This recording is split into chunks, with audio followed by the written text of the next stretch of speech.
사도신경으로 신앙 고백 드립니다. 나는 전능하신 아버지 하나님 천지의 창조주를 믿습니다.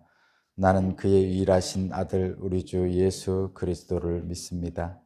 그는 성령으로 잉태되어 동정녀 마리아에게서 나시고 본디오 빌라도에게 고난을 받아 십자가에 못 박혀 죽으시고 장사된 지 사흘 만에 죽은 자 가운데서 다시 살아나셨으며 하늘에 오르시어 전능하신 아버지 하나님 우편에 앉아 계시다가 거기로부터 살아있는 자와 죽은 자를 심판하러 오십니다. 나는 성령을 믿으며 거룩한 공교회와 성도의 교제와 죄를 용서받는 것과 몸의 부활과 영생을 믿습니다. 아멘. 찬송가 321장입니다. 321장.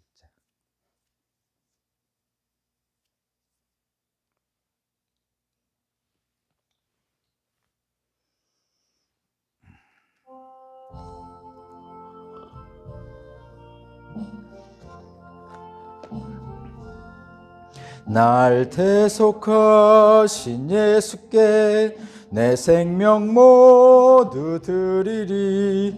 늘 진실하게 하소서 내 구주 예수여. 나 구주 위에 살리라. 내 기쁨 한량 없으리.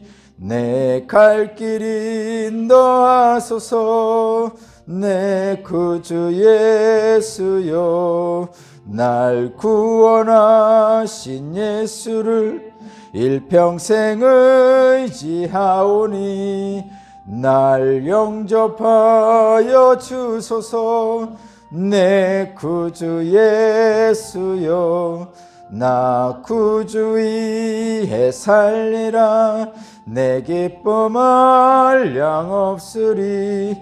내 갈 길 인도하소서 내 구주 예수여.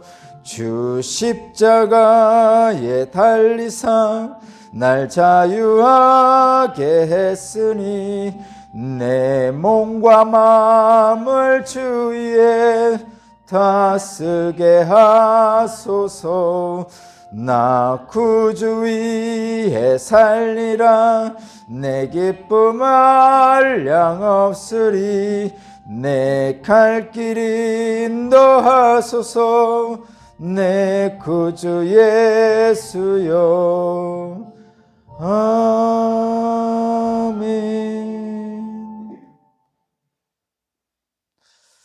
오늘 주신 하나님 말씀은 욥기 29장 18절에서 25절입니다. 욥기 29장 18절에서 25절입니다.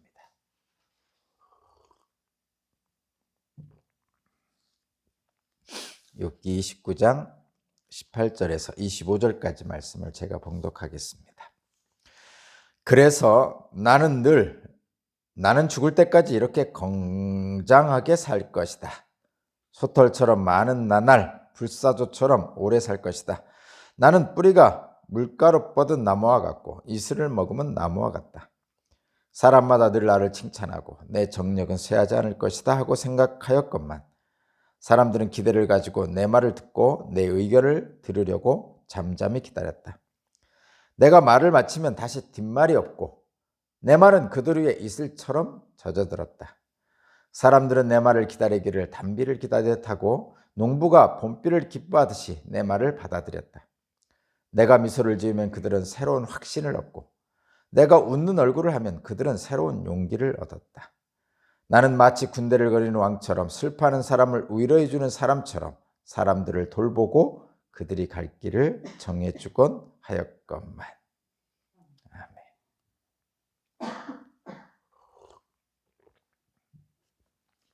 네, 오늘 말씀의 제목은 욥이 누린 복입니다. 욥이 누린 복. 29절은 지금 욥이 지금 마지막 세 친구와의 논쟁 중에서 욥의 마지막 발언을 하고 있어요. 욥의 마지막 발언을 마치면 엘리후가 나오죠. 지금 29장, 30장, 31장에서 욥이 세 친구와의 논쟁을 마치면서 마지막 발언을 하고 있고, 그 다음에 엘리후가 나오고, 그 다음에 이제 하나님이 드디어 욥을 만나 주십니다.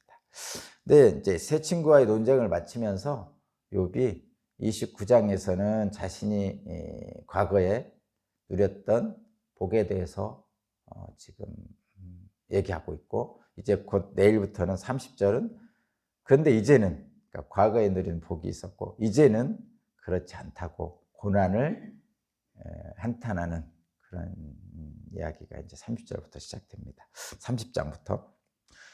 오늘은 어제에서 이어지는 욥이 과거에 누렸던 복에 대한 이야기입니다.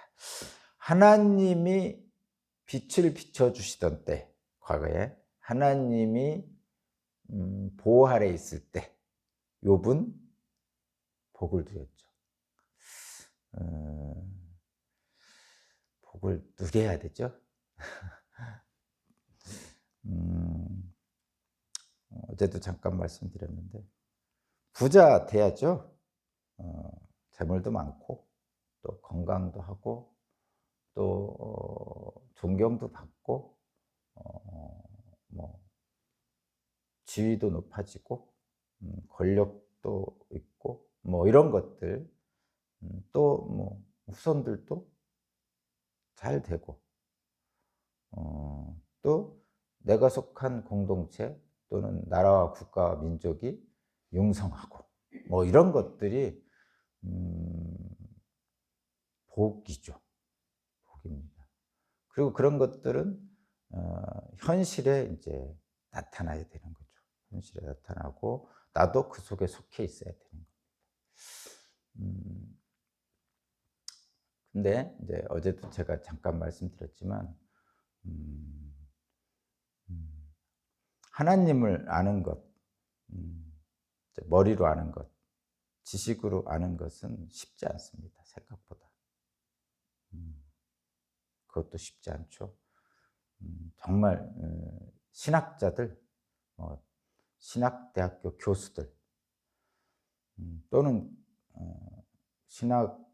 하나님에 대해서 성경을 연구하는 사람, 목사님이든지 뭐 옛날 어거스틴, 뭐 아우구스티누스, 그런 루터, 뭐 이런 엄청난 학자들이 있었죠. 어쨌든 하나님에 대한 성경을 연구하는 것은 쉬운 일은 아닙니다. 지식적으로도 하나님이 아는 것은, 하나님을 안다는 것은 쉬운 일이에요. 그게 왜 어렵냐면 하나님이 안 보이니까. 어제도 말씀드렸지만 하나님은 우리 눈에 잡히질 않아요. 유형적인 분이 아니라서 그렇습니다. 근데 세계의 어느 곳에나 있으시는 분이죠.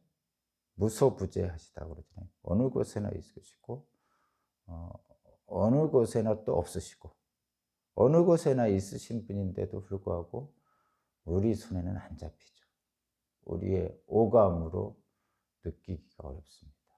소위 말해서 육감이라고 하는 영적으로는 느끼지만 우리 직접적으로 눈으로 보고 만지고 뭐 냄새 맡고 맛보고 뭐 이런 것들을 할 수가 없는 거죠. 왜냐하면 하나님은 영이시기 때문에.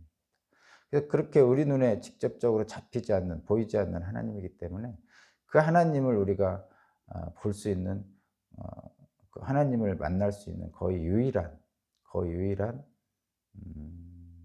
도구가 성경이죠. 그래서 성경을 연구합니다. 보이지 않는 하나님을 알기 위해서 성경을 연구하죠. 하나님이 주신 거니까. 성경 속에서 하나님을 찾죠. 근데 모든 학문도 마찬가지지만 신학도 학문 중에 하나입니다. 그러니까 성경을 연구하는 학문. 그래서 지식이 있어야 됩니다. 하나님을 아는 지식. 그래서 성경을 통해서 하나님은 어떤 분이시고 뭐 예수님은 어떤 분이시고 이런 것들을 찾아내는 거죠. 그래서 고대로부터 있었던 하나님이 인간에게 주셨던 행하셨던 일들, 그리고 이스라엘 아브라함 등 모세 이스라엘에게 주셨던 하나님의 그 은총들, 그리고 이제 최후적으로 예수님을 통해서 우리에게 보여주시는 하나님 나라, 뭐 이런 것들을 기록한 것이 이제 성경책이란 말이에요. 그래서 그 기록들을 보면서 이제 말하자면 성경책이 고대부터 내려오는 2000년 전에부터 내려오는 그 고문서잖아요. 고문서. 우리도 이제 그 중학교 때부터 배우나 고등학교 때부터 고문이라고 배우잖아요. 우리 저기 옛날에 기록돼 있던 뭐 삼국유사, 뭐 처용가, 뭐 이런 것들 배우잖아요. 신라 시대의 향가, 고려 시대에 있었던 시들, 그런 것들 다 배우거든요. 조선 시대의 뭐 시조, 이런 거 배웁니다. 마찬가지로 성경도 그런 것들 중에 하나죠. 그러니까 그냥 기록 면에서 보면 고문서예요. 기록으로 보면. 그래서 고문서는 해석이 필요하죠. 뭐 신라 시대에 쓰였던 처용가, 뭐 조선 시대에 쓰였던 뭐 사설시조, 시조, 뭐 이런 것들을 볼 때 뭐 한글로 쓰여진 것도 있지만 대부분 세종대왕 이전에 있는 것은 다 한자로 쓰여져 있습니다. 그리고 신라 시대는 뭐 이두문자라고 해가지고 쓰여져 있죠. 그런 기록들이 남아 있습니다. 그것들은 이제 해석이 필요한 거죠. 오늘날의 말로 해석을 해야 되는 거죠. 그것이 이제 고문학이라고 하고, 그런 고대 문헌들을 연구하는 학문이 있죠. 뭐 성경도 2000년 전에 쓰여졌던 것이니까 그런 것 똑같이 연구를 하겠죠. 기본적으로 똑같은 연구 방식을 가지고 지금까지 인간이 가지고 있는 고문서에 대한 연구 방식을 가지고 연구를 합니다. 연구를 해보니 기본적인 건 이거예요. 신라시대 처용가를 우리가 배우려면 이게 도대체 그 당시 사람들은 어떠한 상황에서 이 처용가를 불렀을까? 그러면서 그 당시 사람들의 사회생활을 이제 알아보는 거죠. 사회생활을 알아보다 보니까 처용가는 이러이러한 사회 관계 속에서 쓰여진 거구나. 정철의 삼위인곡 시조는 이러이러한 정치적 상황 속에서 쓰여진 거구나. 뭐 이런 생각을 하게 되죠. 삼위인곡 정철이 유배 가가지고 쓴 시조죠. 맞나? 어쨌든 그런 상황 속에서 그 처용가나 이런 시조를 이해해야만이 그 시를 쓴 사람이 어떤 심정으로 썼는지를 알 수 있게 되는 거죠. 그래서 당시의 상황, 그거를 뭐라 그러냐, 그 당시 그 글을 썼던 사람들의 삶의 정황이라고 그럽니다. 삶의 정황. 삶의 현실이란 뜻이에요. 말하자면 이런 거예요. 그냥 누구는 어떤 상황에 있었고 누구는 어떤 상황에 있었고 이런 거죠. 그래서 그 상황 속에서 이 사람은 이렇게 했고 또 저 사람은 저렇게 했고 뭐 이런 얘기입니다. 그래서 처용가를 쓴 사람은 그 당시 상황 속에서 어떠한 처지에 있어서 이런 일을 이렇게 썼구나. 정철의 삼위인곡은 그 사람이 어떤 상황 속에서 이런 심정으로 이걸 썼구나, 이렇게 이해하는 거죠. 그러면 처용가에 쓴 사람의 심정을 이해하게 되고 삼위인곡을 쓴 정철의 심정을 이해하게 되는 거죠. 그러면 그 시를 이해하기가 쉬운 거예요. 그래서 성경도 마찬가지예요. 모세가 있을 때, 모세가 이집트에 있을 때 이집트의 사람들은 어떻게 살았고 그 당시에 히브리 민족은 어떻게 살았고 또 모세는 또 어떤 상황이었고 이런 것들을 다 아는 거죠. 이게 고고학이죠. 일종의 지리적인 거를 지리적인 것이 있고 그 당시 사람의 삶, 생활 이런 거 있죠. 그래서 우리도 저기 박물관 가보면 뭐 토기가 우리나라에 요즘 말하는 그릇이잖아요. 밥그릇, 그릇. 그런 것들을 사용했구나. 이런 거 사용한 사람들은 어떻게 밥을 먹었을까? 우리처럼 이렇게 양반 다리하고 밥상 앞에서 둘러서 먹었을까? 아니면 의자를 놓고 식탁처럼 놓고 먹었을까? 그 사람들은 잠을 어떻게 잤을까? 우리처럼 온돌로 잤을까? 아니면 침대를 놓고 잤을까? 뭐 이런 것들을 다 고민하는 거죠. 그러다 보면 그 처용가나 삼인곡이나 이런 거 쓴 그 삶의 자리를 우리가 알게 되죠. 그러면 그 시들을 이해할 수 있게 됩니다. 마찬가지예요. 모세 출애굽기를 이해하기 위해서는 모세의 상황, 그 당시 히브리 민족의 상황, 그 당시에 이집트의 상황, 그 당시에 가나안의 상황, 그 당시에 광야의 땅의 문제, 뭐 이런 것들을 다 알아야 되는 거죠. 그렇게 해서 공부한 사람들이 그거를 이제 학문적으로 보는 거죠. 학문적으로 보는 거죠. 그렇게 해서 연구해낸 것을 이제 학자들이 연구해낸 것을 우리는 보게 됩니다. 그럼 그 이유는 뭐냐? 성경을 더 잘 알기 위해서인 거죠. 지식적으로 알기 위해서 하나님을, 성경을 연구하는 겁니다. 그것이 신학자들이 하는 거죠. 그러니까 성경을 연구하는 사람들이.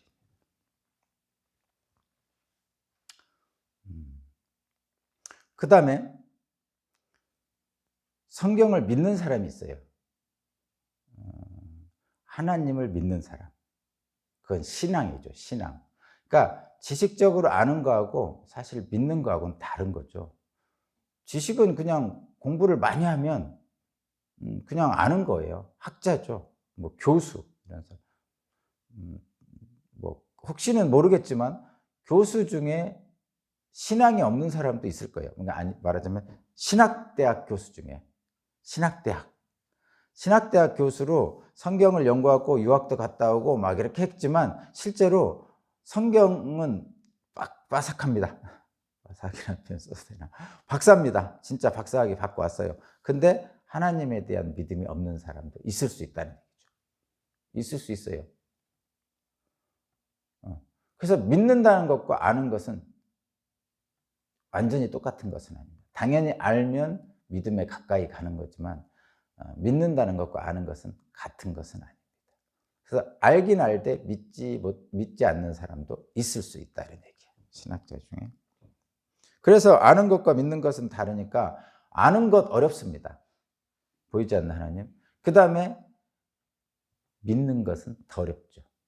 그 신앙이죠, 신앙. 지식에서 신앙으로 오는 것은 어렵습니다. 전혀 다른 부류예요. 많이 안다고 해서 신앙으로 올 수 있는 건 아닙니다. 성경에 대한 지식이 많다고 해서 신앙으로 옮겨지는 것은 아닙니다. 그건 전혀 다른 문제입니다. 그래서 거듭 말씀드리지만 신앙은 글을 몰라도 솔직히 성경을 못 읽어도 믿을 수 있어요. 전혀 다른 부류라는 거. 그러나 알면 알수록 만약에 믿음이 있는 사람이라면 성경에 대해서 더 많은 지식을 가짐으로써 믿음에서 믿음에 이르는 그런 역사를 갖게 되기 때문에 우리 믿는 사람들은 당연히 성경을 더 연구하고 지식을 쌓아야 됩니다. 첫 번째가 지식이었고 두 번째는 믿음이었어요. 신앙. 세 번째는 뭐냐? 믿음대로 행하는 거죠. 이거는 더 어렵습니다. 지식으로 아는 것도 어렵고 마음으로 믿어서 신앙인이 되는 것도 어렵고 또 신앙인이 되었지만 그 믿음대로 행하는 것은 더 어렵습니다. 그것을 뭐라고 하냐? 순종이라고 해요. 그래서 마음으로 믿어 의에 이르는데 의에 이른다는 것은 이제 순종한다는 의미가 들어간 거죠. 그래서 야고보 사도가 그랬죠. 행함이 없는 믿음은 죽은 믿음이다. 믿는다고 하면서 실제로 순종하지 않으면 그 믿음은 죽은 믿음이다. 죽은 믿음이라는 것은 사실은 엄격하게 말하면 믿는다고 말은 하지만 믿지 않는 거죠. 겉으로는 믿는다고 하면서 믿지 않는 거예요. 경건의 모양은 있지만 경건의 능력이 없는 것하고 같은 것입니다. 그러니까 야고보 사도가 믿는 사람이 행함이 없으면 그것은 믿음이 아니다 라고 말하는 거예요. 믿음과 행함은, 믿음과 순종은 사실 동시에 있습니다. 그래서 야고보 사도가 하고자 하는 얘기는 그거죠. 믿음의 순종 행위가 없으면 되돌아보라는 거죠. 뭐를? 네가 진짜 믿고 있는가? 나를 되돌아보라는 거죠. 중요한 것은 내 믿음이 온전한지 안 온전한지는 그 순종하느냐 안 하느냐를 볼 수 있다, 이런 얘기. 물론 믿는데 믿음이 약한 사람 있잖아요.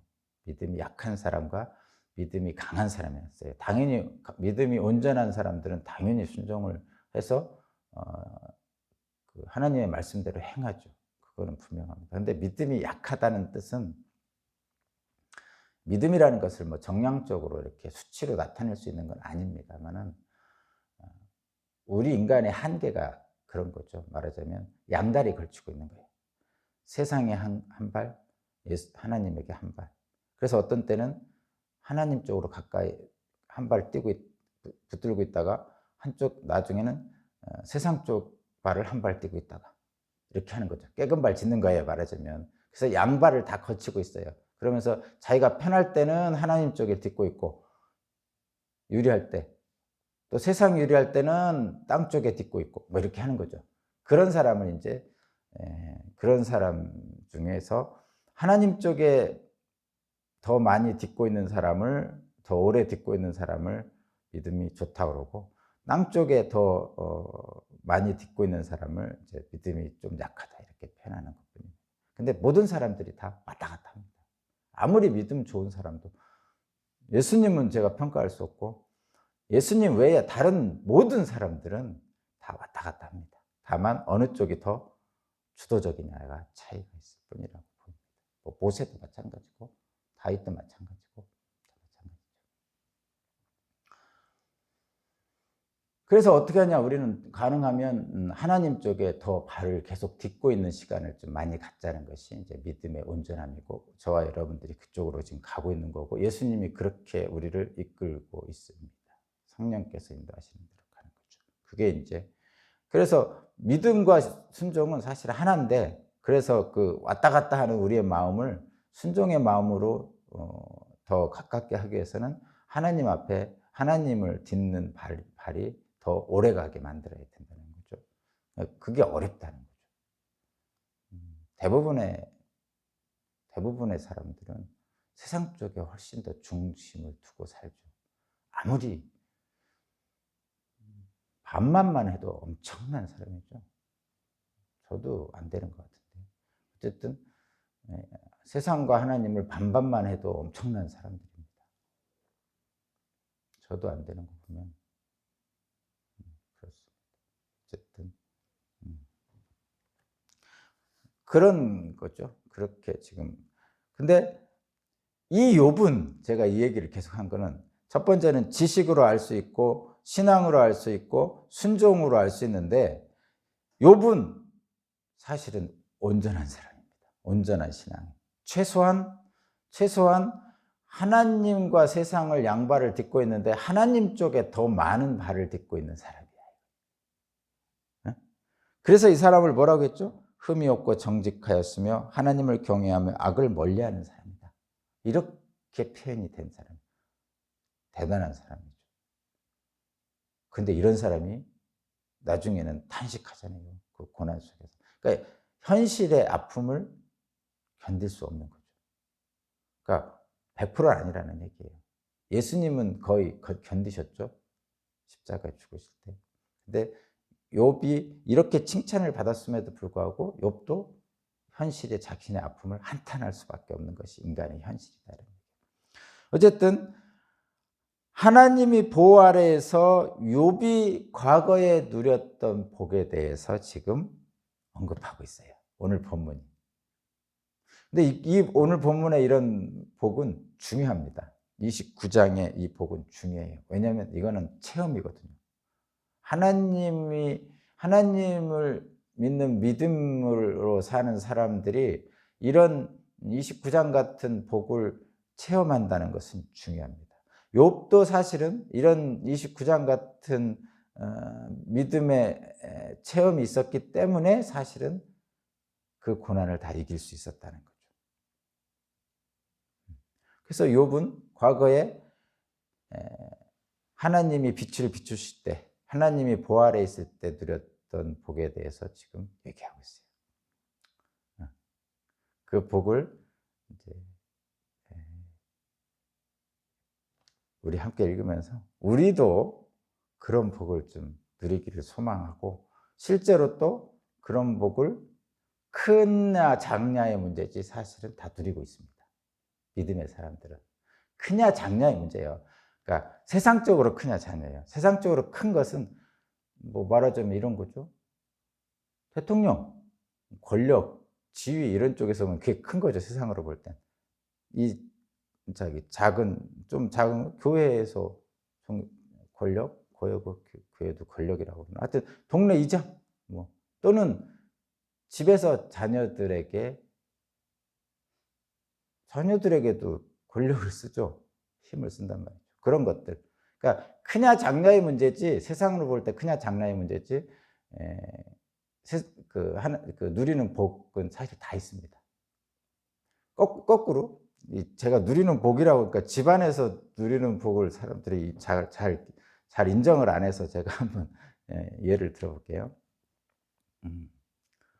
대통령이 있죠. 대통령 당연히 권력을 누리잖아요. 그죠? 권력을 사용합니다. 근데 대통령이 권력을 잘못 사용하면 저항해서 몰아내잖아요. 그런 불행한 일이 우리나라에 몇 년 전에 있었잖아요.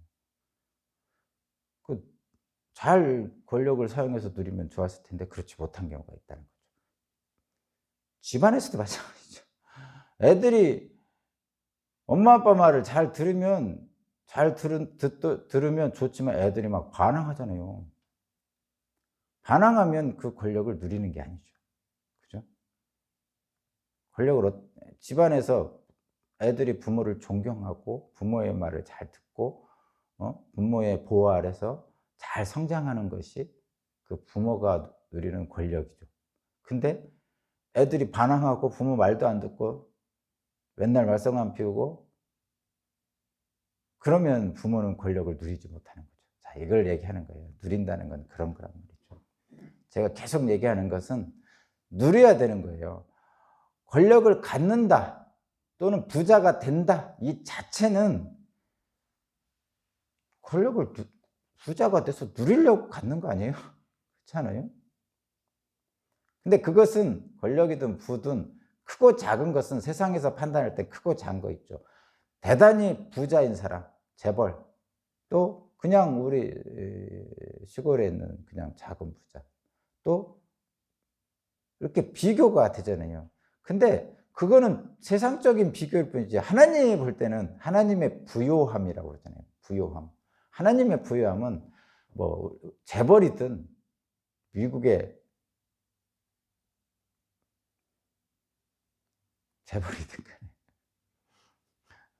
미국에 엄청난 부자들이 많아서 우리나라 재벌이든 간에 또는 우리 가정에 재벌은 아니지만 먹고 살 만한 거, 사실 이런 것들이 다 하나님의 부요함이거든요. 아니 먹을 거 있고 마실 거 있고 잠잘 거 있으면 부요한 거죠. 세상 기준으로 얘기한 거 아니에요? 세상 기준으로는 재벌이 최고 부유한 거고, 그다음에 좀 별로 가지지 않은 사람들 먹을 거 있고 입을 거 있고 잠잘 때 있어도 새빵살이 하고 있으면 가난한 거고 이렇게 생각하는데 하나님의 부요는 그렇지 않단 말이에요. 재벌이나 새빵살이 하는 사람이나 하나님의 부요는 그게 그겁니다. 똑같다 이런 얘기예요. 그래도 재벌 되고 싶어요. 나도 그래요. 근데 어쨌든 하나님의 부요를 느끼는 사람과 하나님의 부요를 못 느끼는 사람의 차이는 있더라. 뭐냐? 재벌이 되고도 그 돈을 못 누리는 사람. 새빵살이 하는데 하나님의 부요를 누리는 사람이 있단 말이에요. 재벌이 되는데 맨날 자식들이 재산 다툼을 싸우고 서로 실제로 살인사건도 나고 뭐 그런 집안. 돈이 많아서 망가지는 집안. 근데 새빵살이 하는데 서로 사랑하며 살아. 애들도 나중에 잘 되고 다 복받아 살아. 그렇다고 먹을 거 못 먹느냐, 마실 거 못 먹느냐, 잠잘 데가 없느냐, 다 있어. 하나님의 부요는 다르죠. 그런 면에서. 그래서 부자가 되는 거 좋죠. 근데 하나님의 부요는 부자가 돼서 누려야 된다는 얘기를 하는 거예요. 누립시다. 첫 번째. 그래서 지금 욥이 누린 복, 과거에 누린 복을 얘기하는 거예요. 여기서는 지금 우리들이 좋아하는 것들만 있어가지고, 근데 이 부분에서는 분명하게 말씀드리는데 18절 이후 물론 29절 다도 마찬가지면 때 전제는 부유한 사람이에요. 부자예요. 전제는 부자가 깔렸지만 부자가 아닌 사람도 이거 다 할 수 있어요. 잘 살펴보면 지금 욥은 과거에 엄청난 부자였잖아요. 동반에서 가장 부자였으니까. 그래서 부자가 할 수 있었던 일들이에요. 다 보면. 그렇게 생각하기 쉬워요. 근데 부자가 아니어도 이거 할 수 있는 거예요. 욥처럼 부자가 아니어도. 지금 29절 다 읽어보면요. 나는 정의를 실천하고 매사를 공평하게 처리했다. 부자는 더 많은 사람들을 만나겠지만 가난해도 이거 할 수 있는 거죠. 공평하게 처리할 수 있는 거죠. 응? 궁핍한 사람들에게 아버지가 되어주고 알지 못하는 사람들이 하소연을 살펴본다. 물론 재벌도 할 수 있겠지만 가난한 사람도 나보다 궁핍한 사람의 아버지가 되어줄 수도 있고 잘 알지 못하는 사람 하소연도 살펴줄 수 있는 거죠. 그러니까 이게 지금 욥이 누리는 거, 오늘 본문에서 나오는 누리는 것들도 마찬가지예요. 부자라는 전제가 없어도 다 할 수 있는 겁니다. 그거를 우리가 꼭 기억해야 돼요. 아, 욥은 부자였으니까 됐지. 그렇게 생각하시면 착각이라 이런 얘기입니다. 그러면서 마지막 결론입니다. 결론은 간단해요. 자, 하나님이 보호 아래서 하나님이 빛을 비출 때 욥이 과거에 누렸던 복은 뭡니까? 첫 번째는 생명력 있는 삶을 살았고 두 번째는 존경받는 지도자였어요. 생명력 있는 삶이라는 것은 18절 읽어볼게요. 나는 죽을 때까지 이렇게 건장하게 살 것이다. 숫털처럼 많은 나날 불사조처럼 오래 살 것이다. 장수할 것이다라는 거죠. 또 19절 나는 뿌리가 물가로 뻗은 나무와 같고 이슬을 먹으면 나무와 같다.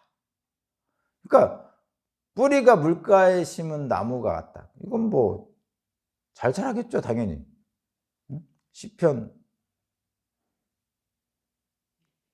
1편이요? 뿌리 깊은 나무. 1편 맞죠? 복 있는 사람. 시냇가에 심는 나무처럼 열매를 맺는 거죠. 그런 거고. 이슬을 먹으면 나무가 같다. 이것도 마찬가지입니다. 그렇다는 얘기죠. 장수할 거고 건강하게 살 거라는 얘기. 맞으면 이게 생명력 있는 삶을 사는 거예요. 생명력이라고 그럽니다. 생명력이 있는 거예요. 그러니까 사람이 생명력 있게 사는 사람이 있잖아요. 축 처져가지고 흐느적 사는 게 아니고 생기 있게, 활력 있게, 누군가와 말할 때도 활력 있고 생기 있고 저주의 말을 하는 게 아니고 살리는 말을 하고 무슨 일을 할 때도 솔선수범해서 나서서 일을 하고 이런 사람들이 생명력 있는 삶을 사는 거잖아요. 그렇죠? 그렇게 하는 거죠. 그렇다고 해서 뭐 활동력이 좋은 사람만 얘기하는 건 아니에요. 활동력이 좋은 사람들 막 나서고 이런 사람을 얘기하는 건 아니죠. 이 생명력은 뭐 나서길 좋아하고 이런 사람을 얘기하는 게 아니에요. 사람에게 희망을 주고 용기를 주고 모범을 보이고 다른 사람에게 격려해 주고 하여튼 그런 사람이 있단 말이에요. 그 사람이 있으므로 그 주변이 밝아지는 사람이다. 그거를 생명력 있는 삶이다. 그렇게 얘기합니다. 거기 18절부터 19절, 20절이 바로 그런 거죠. 내 정력은 쇠하지 않을 것이다. 20절 그렇게 말하고 있죠. 그런 사람. 이것은 체력이 있고 없고의 문제가 아니단 말이에요. 젊고 나이 많고 문제가 아니다. 그 생명력 있는 사람은 하나님이 보호 아래 있을 때 욥은 그런 생명력 있는 삶을 살았다는 거죠. 그것이 욥이 누린 복을 누린 거예요, 이 사람은. 그죠? 생명력 있는 삶이라는 건 복을 누리는 겁니다. 두 번째, 존경받는 지도자였어요. 존경받는 지도자였어요. 참 대단한 사람이에요. 그의 말은, 그러니까 옛날에 하나님이 보호하심일 때 욥은 공동체의 존경을 받았고 그의 말은 이슬과 빛처럼 사람들 마음에 스며들었으며 가뭄에 담비와도 같았다. 어디 있어요? 22절 21절부터 읽을게요. 사람들은 기대를 가지고 내 말을 듣고 내 의견을 들으려고 잠잠히 기다렸다. 내가 말을 마치면 다시 뒷말이 없고 내 말은 그들의 이슬처럼 젖어들었다. 그러니까 이 욥은 그 공동체에서 존경을 받았단 말이에요. 어떻게 존경받았냐? 욥이 하는 말을 사람들이 이슬처럼 스며들어서 욥이 말을 하면 뒷말이 없고 잘 받아들인 거죠. 그는 공평하고 정의로웠기 때문에. 존경받는 지도자인 거죠. 지도자는 지도자인데 존경 못 받는 나쁜 지도자면 이건 못 누리는 거죠. 하나님이 주신 복을 못 누리는 거예요. 지도자가 되면 뭐예요? 누리지 못하면 오히려 그것이 자신을 해치고 이웃을 해칩니다. 근데 존경받는 지도자라는 것은 하나님이 지도자로 세워주셨는데 그 지도자로 세워주신 복을 누리는 거죠. 누리는 거예요. 내가 엄마가 됐어, 아빠가 됐어. 그러면 자식에겐 지도자거든요. 그럼 나는 엄마, 아빠로서의 복을, 지도자로서의 복을 누려야죠. 자식에게 존경받음으로써. 그런 거예요, 그런 거. 자꾸 대통령 생각만 하지 말고 하나님 보시기엔 대통령이나 엄마의 지위나 동일합니다. 그래서 욥은 뭐를 했냐면 욥은 희망을 잃은 사람들에게 희망을 주었고, 사람들은 욥을 보면서 용기를 얻었어요. 그것이 존경받는 지도자죠. 사람들의 슬픔과 고통을 함께 했어요. 그것이 존경받는 지도자죠. 힘이 있는데 사람들의 슬픔과 아픔을 함께 하지 않으면 존경 못 받죠. 그러면 자기가 가지고 있는 지도자로서의 힘을 누리지 못하는 거죠. 사람들은 착각을 하죠.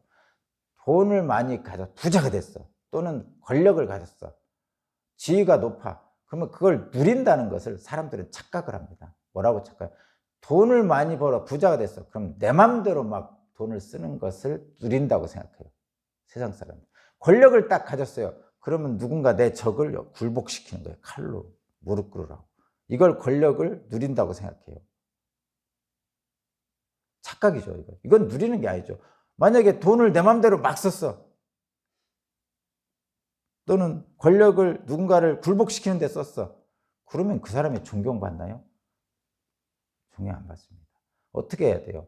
권력을 가지고 다른 사람에게 희망을 주고 용기를 주고 또 모든 사람들이 공평과 정의로서 다스리는 거죠.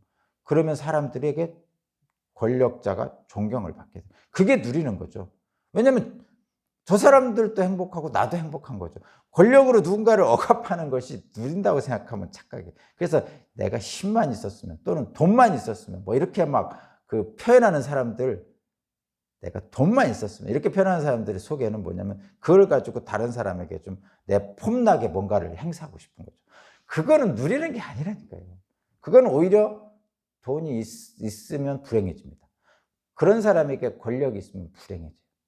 아니, 다른 사람만 불행해지는 게 아니라 자기 자신도 불행해져요. 그래서 오히려 돈이 없고 권력이 없는 게 그 사람에게 복입니다. 장로가 안 되는 게 복이에요. 만약에 그렇다면. 부자 됐어요 그랬잖아요.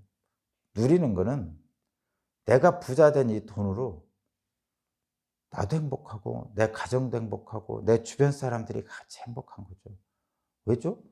내 주변 사람들이 다 굶어 죽고 있는데 나만 가지고 있으면 폼나는 것 같지만 이 사람들이 언제 나에게 도둑질하러 올지 몰라요. 강도질하러.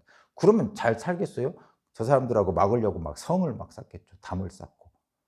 그러면서 그 안에서 막 나는 부자야 그러면서 밖에 나가지도 못하면서 사는 거죠. 요즘 세상이 좀 그렇잖아요.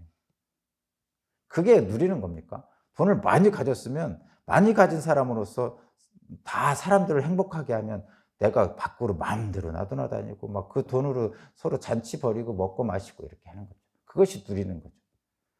그 얘기입니다. 이 존경받는 지도자는 거예요. 참, 지금 욥은 과거에 누렸던 복을 지금 회상하고 있어요. 지금은 아니지만. 흠이 없고 정직하였으며 하나님을 경외하며 악을 멀리하는 사람으로서 욥이 누린 복입니다. 자, 다시 한번 반복하면 흠이 없고 정직하였으며 하나님을 경외하며 악을 멀리하는 사람은 바로 하나님을 믿고 순종하는 사람. 알고 믿고 순종하는 사람이죠. 욥이 그런 사람이었죠. 그때 하나님의 복을 받아서 누렸습니다. 오늘날 저와 여러분도 마찬가지입니다. 욥이 누렸던 이 복, 생명력 있는 삶을 사는 복, 존경하는 지도자로서 삶을 사는 복, 그것을 지금 현재 여러분의 삶의 현장에서 누리시기 바랍니다. 부자 되시고 지위도 높아지시고 뿐만 아니라 부자 된 것, 지위가 높아진 것 가지고 누리시며 살길 바랍니다. 기도드립니다. 하나님 감사합니다. 많은 사람들의 존경과 주목을 받으며 큰 영향력을 끼쳤던 욥의 삶이 생명력 있고 존경받는 삶이었을 때 하나님의 보호 아래 있었음을 다시 한번 기억합니다. 우리에게 빛을 비춰주시고 우리를 보여주시는 하나님의 놀라운 은혜 가운데 오늘도 생명력 있는 삶, 존경받는 지도자로서 살기를 원합니다. 복을 누리기를 원합니다. 성령님 나와 함께해 주옵소서. 감사드리며 예수 그리스도 이름으로 기도합니다. 아멘. 주님 감사합니다. 찬송가 321장 찬양 드리고 기도드리겠습니다.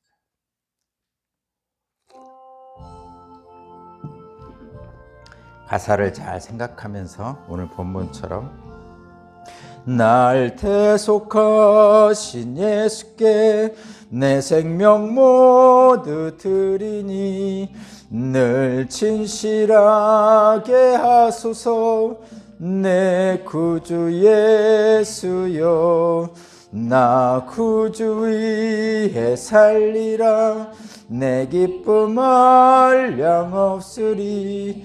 내 갈 길 인도하소서. 내 구주 예수여 날 구원하신 예수를 일평생 의지하오니 날 영접하여 주소서. 내 구주 예수여 나 구주 위에 살리라. 내 기쁨 한량 없으리.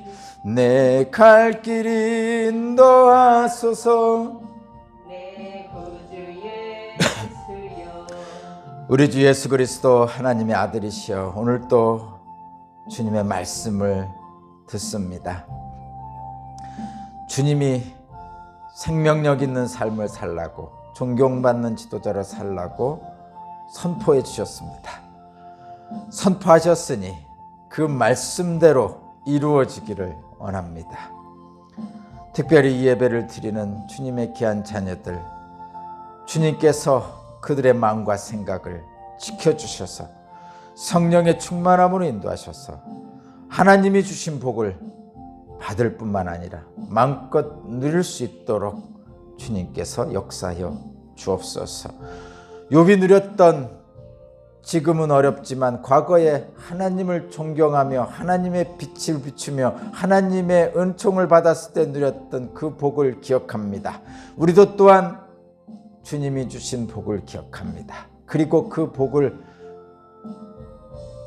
찾아내고 생각해내고 그리하여서 오늘 누리겠습니다. 생명이 있는 삶을 살겠습니다. 사람답게 살겠습니다. 주님 주시는 믿음으로 살겠습니다. 순종하겠습니다. 사람들과 함께 기뻐하며 즐거워하겠습니다. 항상 기뻐하라. 쉬지 말고 기도하라. 범사에 감사하라. 이것은 너희를 위하신 하나님의 뜻이니라라고 말씀하신 그 말씀대로 누리며 살겠습니다. 누릴 수 있도록 우리들의 마음을 붙잡아 주시고 우리들의 편견과 선입견과 자기 중심적인 생각에서 벗어나서 함께 기뻐하며 함께 울며 함께 즐거워할 수 있도록 성령님 나를 주장해 주옵소서. 특별히 우리 오산께 모든 교우들 한 사람 한 사람 이 시간 찾아가 주옵소서. 꿈속에라도 찾아가 주옵소서.